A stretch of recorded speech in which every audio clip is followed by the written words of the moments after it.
এইটো কথা কি কৈছো কি শুনি আছা তুমি কেলা নাই বগৰা মোৰ নামেই গোবিন্দ আপোনাৰ নামে গোবিন্দ ইটো আহিব ভাইৰেল কৰিবলৈ গম পাই মই সেইকাৰণে আপোনাৰ ওই সোপা কেলা বাদেই দিম জীয়াৰী পোৱাৰী মোৰ ইচ্ছাৰ কথা কেলা কংগ্ৰেছতে আছো কেলা হেই হেই নালাগে দিব কেলা কংগ্ৰেছ কংগ্ৰেছ কংগ্ৰেছ কেলা মই বাগৰি দিম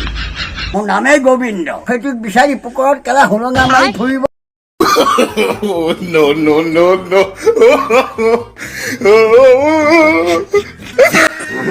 কোনো গম নাপায় জয় আই অসম জয় অসম